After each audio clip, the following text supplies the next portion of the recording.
Welcome to the Black Magic series. As of late, since I've created, or I should say reactivated, my Black Magician for Hire site on Facebook, I've ended up getting some messages to which have brought up some interesting viewpoints. So I thought I would take a moment and kind of jump forward through Chiromancy. Chiromancy is the spiritual conjuration of the spirits. This is number 6 on the list. And I have actually done a video on this already, about a week or so ago. But I wanted to go into more details, especially after these questions have been answered. Or I should say asked. So here it is. Chiromancy can be applied in many, many different areas, from witchcraft, shamanism, Satanism, you name it. But what most people don't realize is that even in Christianity, sorcerers utilized chiromancy. Now, I know what you're thinking. Why am I talking about Christianity? Well, let me point out to you in the book of Ezekiel, chapter 1, he speaks on a vision of very much importance. A machine that came down from the heavens had 4 faces, certain amount of eyes, and not mentioning and including wings. In the book of Revelations, which is the New Testament,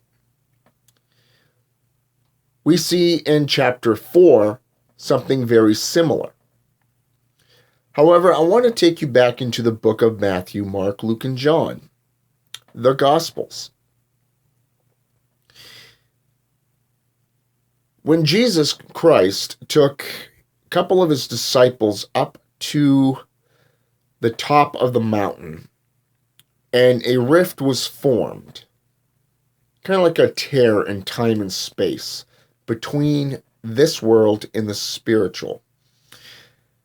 They were surprised because 2 other beings had appeared. This is spiritual conjuration. This is known as chiromancy.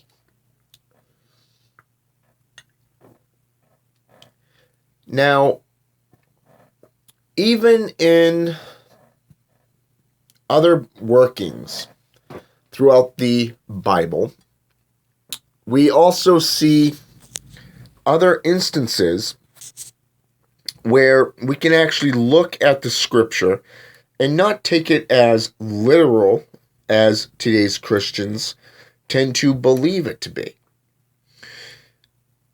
but instead more of a metaphor for witchcraft, or what is now known as witchcraft, to which they hate. So it's kind of like a duality.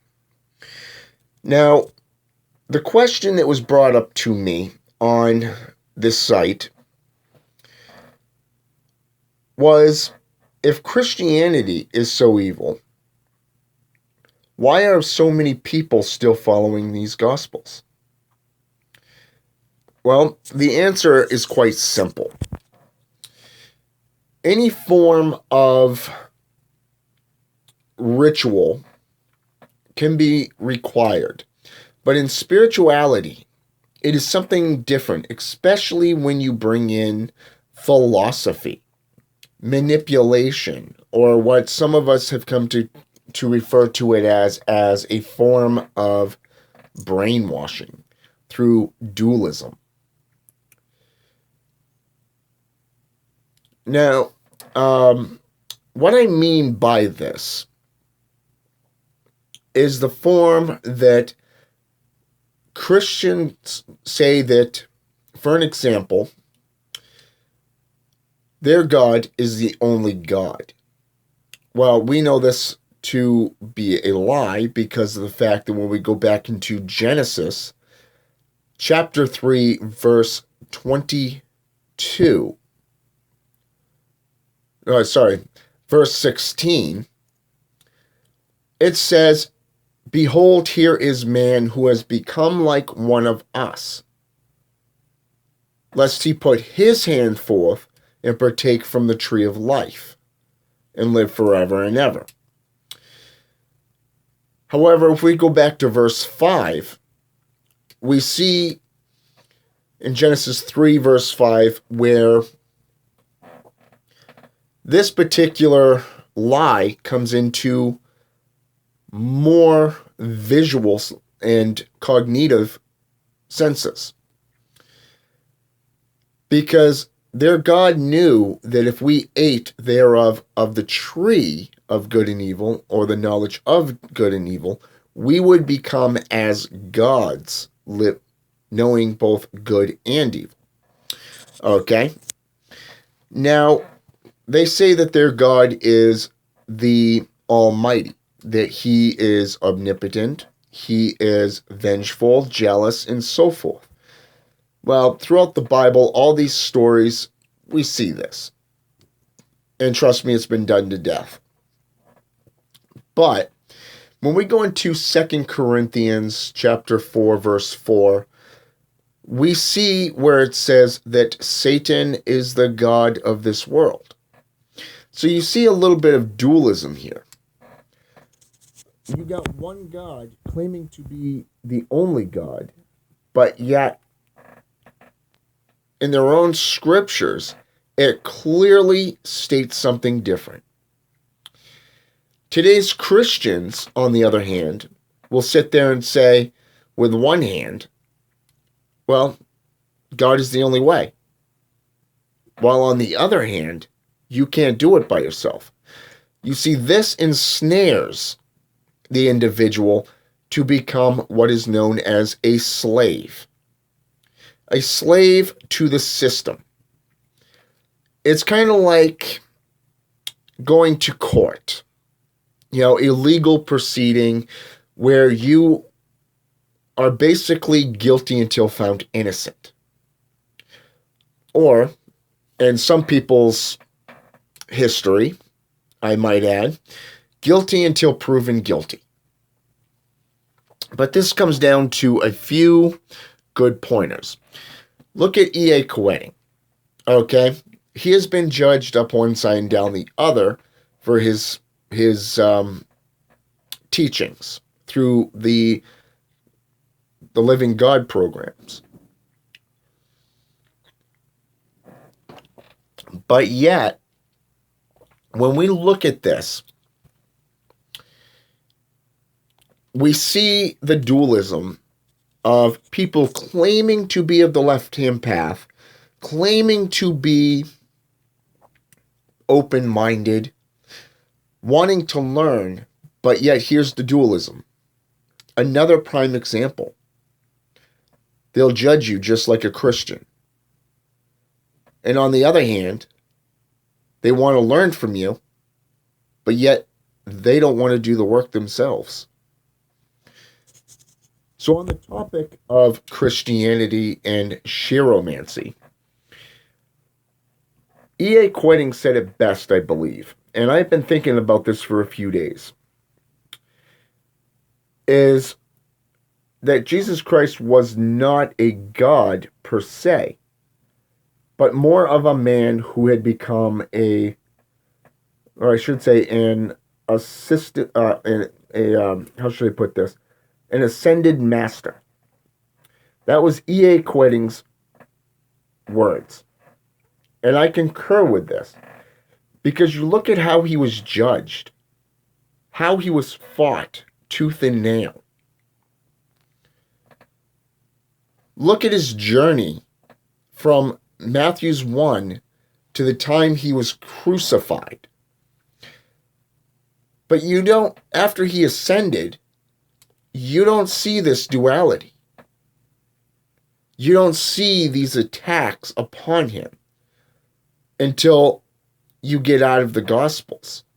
You get into the book of Acts, Hebrews, and so forth, Timothy, Ephesians, and so forth.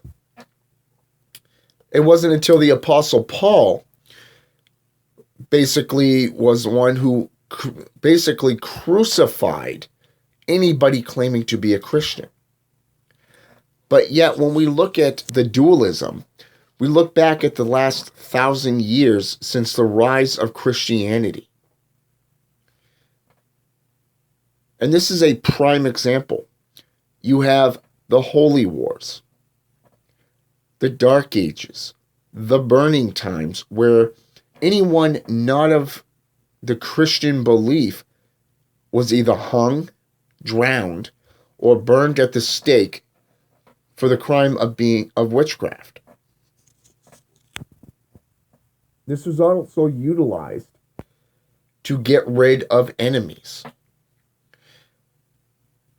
So when we look at the dualism of any form of religion, you're going to see this from the Egyptian pantheon dealing with Ra and Isis to the Tower of Babel, the story within another story within the Babylonian.